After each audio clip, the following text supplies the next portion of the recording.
Senator Markwayne Mullin is in the hot seat, sitting for his confirmation hearing to become the next secretary for the Department of Homeland Security. Mullin is hoping to be a stabilizing force at the department following what some call a turbulent tenure under current Secretary Kristi Noem, who will remain in that role until the end of the month. Now, in his opening statement, Mullin said his goal was to, quote, get the department out of the daily headlines. However, the department is facing growing challenges. Terror threats are rising due to the Iran war. But before issues can be tackled on that front, the department, of course, needs to be funded so it can reopen. It has now been shut down for 32 days. And heading into today's hearings, most expected some heated comments coming from Democrats on Senate Homeland Security committees.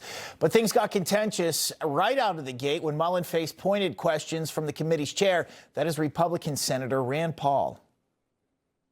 You're jolly well fine, and you want the American public and the people up here to vote that may or may not vote for you to know that you supported the felonious, violent attack on me from behind. I did not say I supported it. I said I understood it. There's a difference. Oh, so that means you really didn't approve of it, just completely understand it. What do you think most people would interpret completely understand to be? Support for or a condemnation of the violence? Our congressional correspondent Kilmeny Duchardt is on Capitol Hill, where there's a lot going on today. But you're bringing us the latest from the Mullin hearing. Kilmeny, what can you tell us?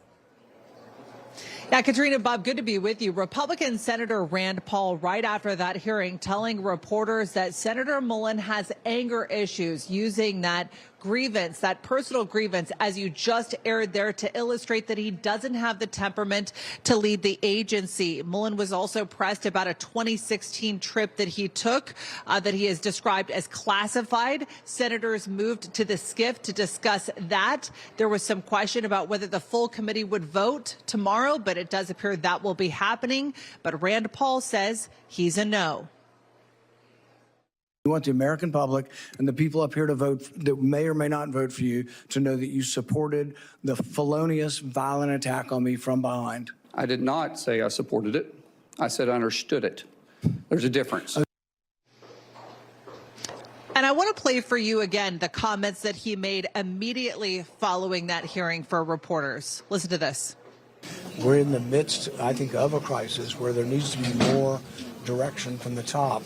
And a guy who brawls, a guy who can't even say he's sorry about, wishing violence on me and really applauding the attack that happened on me, can't come to say that. I don't know how he could, from my point of view, be a leader of ICE or Border Patrol.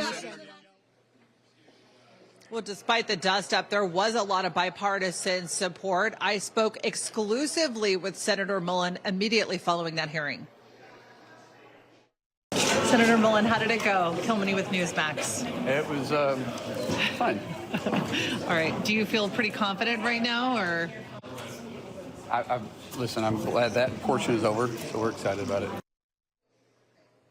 All right. Well, Rand Paul is a no, so you need at least one Democrat to support him for him to get out of the committee. We do expect that to be Pennsylvania Senator John Fetterman. Here's part of my conversation with him. Can you definitively tell us now that Senator Markwayne Mullin has your support? I've just said no. It's an open mind, but if you listen to what I've said, it's never about gotchas, and it's about describing what I think is the appropriate kinds of priorities.